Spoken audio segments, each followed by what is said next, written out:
Melihat adiknya terbaring koma di rumah sakit akibat dihajar oleh para berandal di sekolahnya, pria ini langsung menggila di sekolahnya dan mengajar satu persatu para siswa yang terlibat pengeroyokan adiknya. Dan kemarahan Tejo saat itu sudah tak terbendung lagi dengan menyiksa salah satu anak kelas 1 yang saat itu terlibat dengan masalah adiknya. Dan Tejo di sini memberikan peringatan pada siswa itu untuk jangan berani-beraninya menyentuh adiknya lagi. Karena sampai Tejo melihat atau mendengar ada orang yang menyenggol adiknya kembali, orang itu akan berurusan dengan dirinya. Dan akhirnya Tejo pun menanyakan siapa-siapakah saja orang yang telah terlibat pengeroyokan adiknya. Dan ketika Kroco ini memberitahu jika yang merencanakan ini semua adalah Bagong beserta kelompoknya, Tejo saat itu tanpa kebanyakan bacot langsung menghampiri pentolan kelas 1 dan menghajarnya di waktu belajar, walau di sana masih ada guru yang sedang mengajar. Bahkan terlihat Tejo pun tanpa segannya menghabisi pentolan kelas 1 saat itu hingga dia terkapar.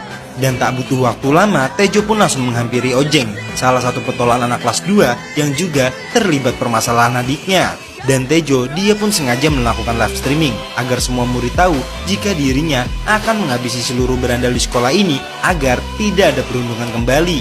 Dan terlihat saking Tejo disegani di sekolah ini, seorang guru yang tahu jika Tejo sangat menakutkan jika dia sudah marah, dia pun sampai pergi, tak ingin mendapatkan masalah dengan Tejo.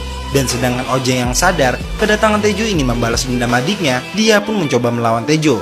Dan apa yang terjadi? Tejo pun dengan mudahnya membuat tangan Ojeng kesakitan ketika beradu pukulan dengan dirinya.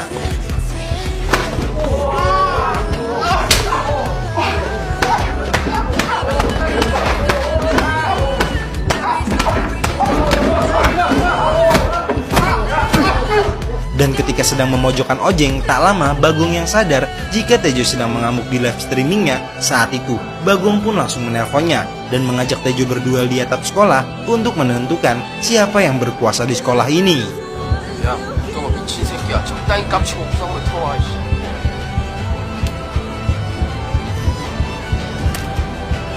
Dan tanpa banyak omong, Tejo pun langsung pergi menuju ke atap sekolah, yang dimana saat itu kepergiannya dihentikan oleh wali kelasnya. Namun Tejo, dia pun meminta maaf kepada wali kelasnya karena untuk kali ini dia tak akan berhenti dan akan tetap pergi ke atap sekolah untuk menyelesaikan masalahnya. Dan secara dengan hormat, Tejo pun juga berjanji pada wali kelasnya jika apa yang dia lakukan saat ini semua adalah kenakalan terakhirnya, yang dimana pertarungan ini akan membuat sekolah ini terbebaskan dari perundungan yang selama ini para guru tidak bisa menghentikannya.